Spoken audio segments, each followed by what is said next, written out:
Okay, you'll have to bear with me. I'm not the world's best commentator. I was going to tell you about a weekend I had in 2006. You'll see that there. It was at Good Guys down at Texas Motor Speedway. And it led to me finding racingfromthepast.com, and it also led me to making so much noise as I do. This is before all that. Here's what was going on. I wanted to build a street legal super modified at the time. I missed the lines of the old super modifieds. And I was building a project truck that had kind of a neat little arrangement there in the back. I'd spent 10 years on a convertible top that I'd finally gotten in working order.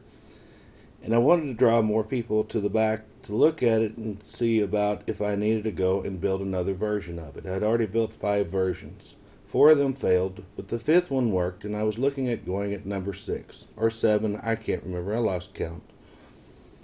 It had been a long ride, and I wanted a super modified. And this was an excuse to get one. I was going to pose this car in front of the truck. And then I could look at the car when I got tired of looking at the truck.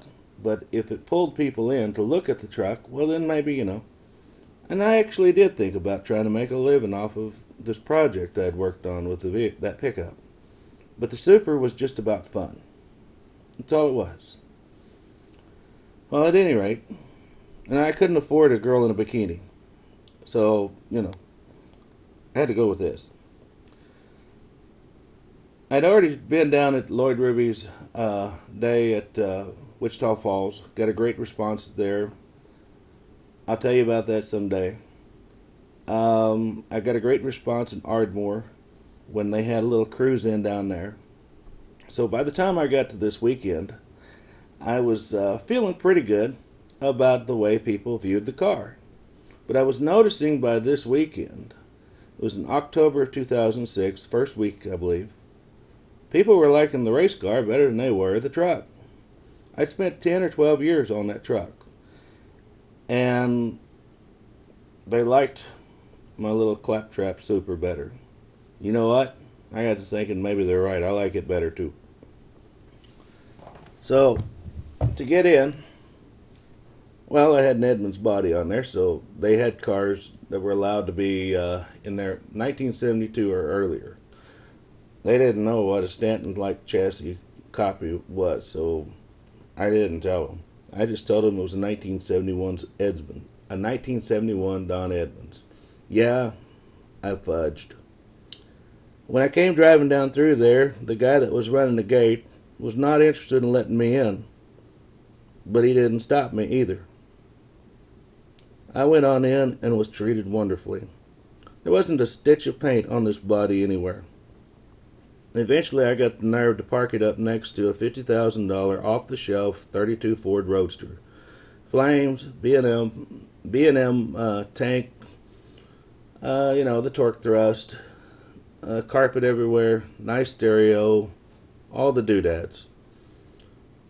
I stole this crowd, and it wasn't the first time that weekend. I just went to a higher profile area, and I came away from that weekend realizing that people love the old race cars. They love the old Supers. That's what I did know at that time. Since then, I found out that they do love coupes. Coupes are probably more popular. Midgets are very popular. And really, a lot of the old dirt track Americana nostalgia, that thing, back when it had curves and personality, lines and color and people, what it felt like to be an American. Remember that? Well, anyway, this picture here is of me on, let's see here, the entrance lane, not pit road, but it's me on the entrance lane going into the speedway. And that is me actually on the track. I only had the nerve to do one lap. I didn't have a firewall. But at the time, I do now.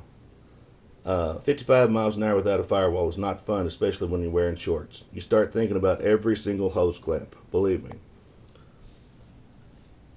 Had a great time. It was a lot of work. But I came from that with a strong sense of, you know, maybe I wasn't so stupid after all. But this is my weekend to tap into the mainstream and find out what they thought.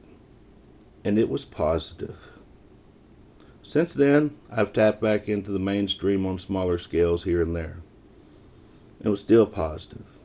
I never worried about winning trophies, plaques. Pats on the back were good, as long as they were sincere from people who really do care about these cars. I don't care about being a big shot or famous or anything. But I do care about the old race cars. We've got enough rock stars and legends that you can admire and respect that you really ought to get their autograph. I'm just a guy out here in the wilderness, right along with you. And I love these old cars too. That's really all I got to say.